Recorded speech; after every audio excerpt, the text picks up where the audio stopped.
Hey everybody, Prepper Nurse 1 here. Today is March 1st. It is Monday. It is 2021. Now we're into March. uh, the snow has been melting. You can kind of see some of the paths are starting to open up a little bit. Well, over here it is because I was using a lot of that, but the paths are starting to open up a little bit. But things are starting to melt, but there's still a lot of snow to go, unfortunately. The greenhouse is pretty much cleared off now, I think. I guess we'll go on the inside of here. We'll talk inside of here. Because it is chilly, and there's a breeze, so you can see the trees. I'll show you them up there. See how they're blowing? So, a little chilly. It's colder today. This part here is still wet. But anyway, yeah, the whole inside there now, all the snow's off of the greenhouse. You can see the two dark spots where the solar panels are up there. And obviously the fans are going. Alright, so first of all, before we get into the video, I just wanted to talk about real quick about, like, with my live stream last night and working on doing a Prepper Underground Railroad network. And so a lot of responses. So everybody that emailed, you're going to need to be patient. It's going to take me a while to get to everybody, but we had a really good response with it. Really good response. So again, this is going to be a very voluntary thing. If you want to get involved with it, if you want to be able to try to network with other preppers, we're going to try to make that happen for you guys. And you know, people hopefully in your area, or, you know, within a certain radius of where you live. That's what this is all going to be about. Again, I'm still going to contact other preppers as well, and or not preppers, other YouTubers, and see if they would like to get involved in this as well. But it's going to add an extra element of work to this whole thing, but I think it's going to be well worth it, and I think it's a really good thing. So again, if you are interested in doing that, just shoot me an email at preppernurse1@yahoo.com saying you'd like to be part of the Prepper Underground Railroad, and we will get you going with that, okay? And I will, like I said, you got to give me, when you email me, make sure you give me a number that I can call.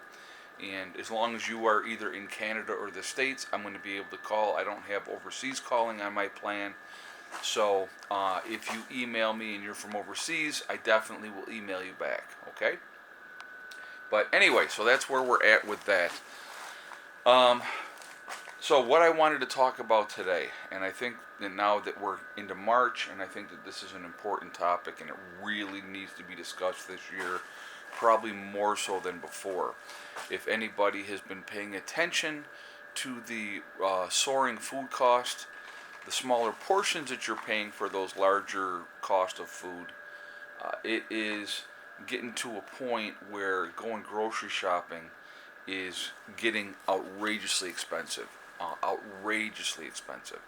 So again, and I repeat myself a lot, but I think this is an important one to repeat. I'm going to encourage everybody to do a lot of gardening this year. This greenhouse will be utilized to the max this year.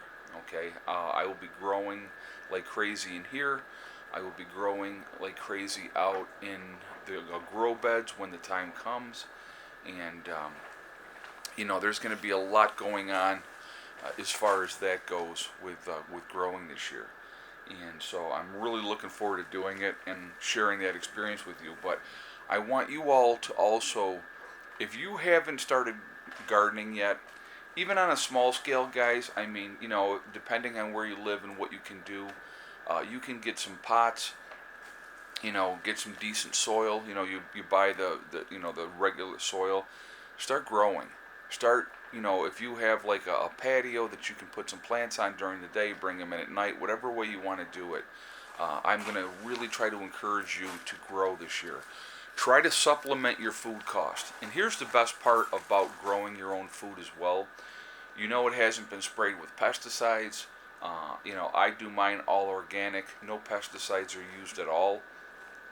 You figure out what works and what doesn't work. And then even if you just eat it as you grow it, or if you grow enough that you can do some canning, those are important things as well. And so I really want to encourage all of you to really put that effort in this year and do that, because as things continue, I had somebody say to me, "Well, why would I bother? There's plenty of food on the shelves right now. There's not a food shortage and all that type of stuff." Well, again, with costs rising as they have been, that makes a difference that way, and people need to think about that, because the prices of food are not going to go down; they're only going to go up. But if you can be a big part of the food chain, your own food chain, and make a difference that way, I think it's going to be it's a really important thing that needs to be done. I really do. And so, again, that's why I want to encourage all of you to get out there, to grow as much as you possibly can, and to be as ready as you can that way. And again, it's the learning curve, learning how to do stuff. I know I've talked to several people that have gotten into gardening because I have encouraged them to do so, and they were like, it's been a really cool experience, and they've learned, and that's the thing, practical practice. My biggest advice that I can give to any of you out there when it comes to figuring things out, it is better to work through the bugs, figuring out what works and what doesn't work when it is not life and death. That is really important, okay? When it's not your life or death on the line, and okay, if you make a mistake, no big deal, right?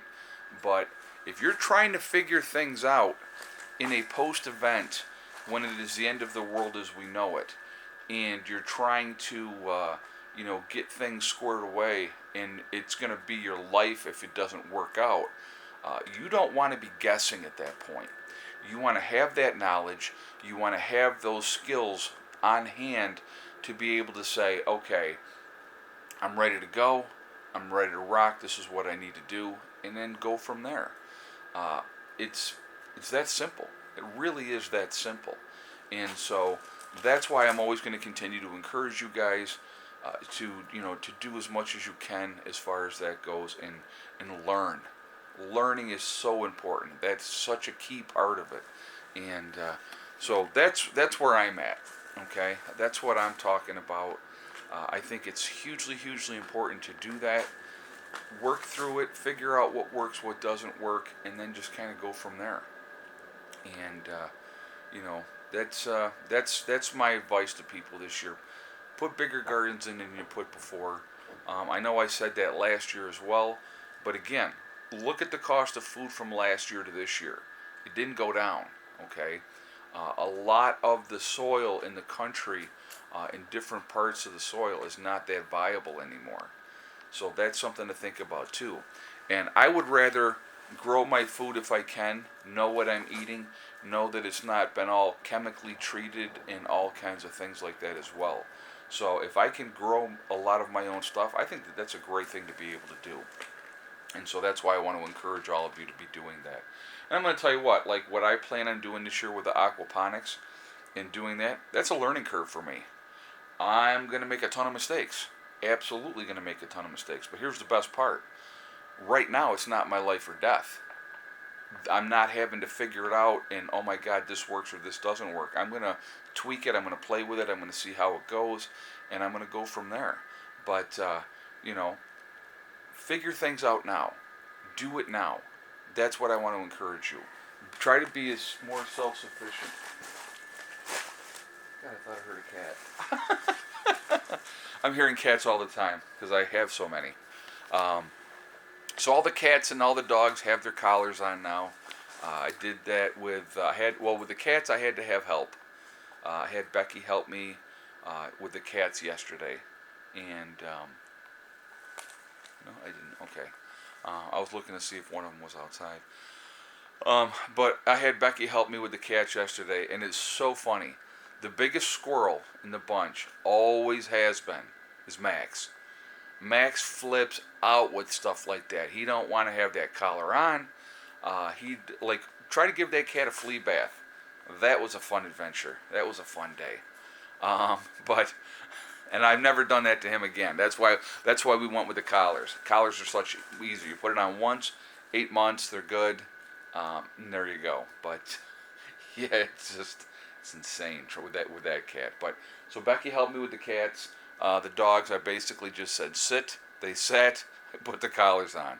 It was that simple with the dogs. But cats are a little bit different. So, but they all got their collars on now. Now as things are starting to dry out, fleas and ticks will be out again. So I wanted to make sure that they were squared away before that happened, and that they're not going to have any issues. Because that's the one thing. It's not a whole lot of fun pulling ticks and stuff off your cats or your dogs. So anyway, that's what's happening here today. I have actually I'm going to probably take a run into town today, and I'm going to see about picking up some more chicks if they have them down at Tractor Supply. I know it's that time of year that they have the chicks, so I definitely want to go down and see what they have. And I may do my second video later today showing you new chicks on the homestead. So we'll have to see how that goes, but I'm definitely going to make that trip down there today and see how that goes. But so anyway, that's what's happening today, guys. Again, a lot of responses from the Prepper Underground Railroad, and I want to really get that set up so that we can connect. Again, we have a lot of power. We really, truly do. There's strength in numbers, and there's a lot of us. And if we got organized, I want you to think about that. If we really got organized, man, the difference we can make now and the difference we can make in a post-event. Being in a position to be able to look at like-minded people and say, hey, I need help with this project. Could you come and help me? And having somebody else, in that same mindset go, absolutely. I have a project that I want to work on too. Would you come back and help me with that? And have them go, sure. Now, will there be people out there that try to take advantage of that? Of course there will. There will be people that will try to use people. Of course there will be. But you have to weed them out, and that's how you do it. Help somebody else, and then, when it's their time to come and help you, and if they don't come and help you, then you know where their character is. But I think a lot of people that are into prepping are very, very like-minded, and they're on the same path. Okay? So, anyway, I am going to jump off here for now. Remember, we are all in this together. That is important to remember. Also remember to hug and kiss the ones you love. Tell them every single day. Tomorrow is not guaranteed. We never know what's going to happen in life. So it's really important that we tell the people that we care about every single day how we feel. And last but not least, STD. Step, thing, and day. It's one step at a time, one thing at a time, and one day at a time. Whatever you are trying to do, whatever you are trying to accomplish, you can do it. The only person that is going to stop you from reaching those goals is you. Nobody else will stop you. Stay positive, stay away from the negativity, and you're going to be just fine, okay? I will see you all tomorrow. Hang in there, guys. Tomorrow. I'll see you later today. I'll do a second video today. So I will talk to you guys then. But hang in there and get growing. It's that time of year, especially in the south. But in the north, we have to wait a little while. But, it's coming soon. All right? I will talk to you all later. Have a great day. Prepper Nurse 1, out for now.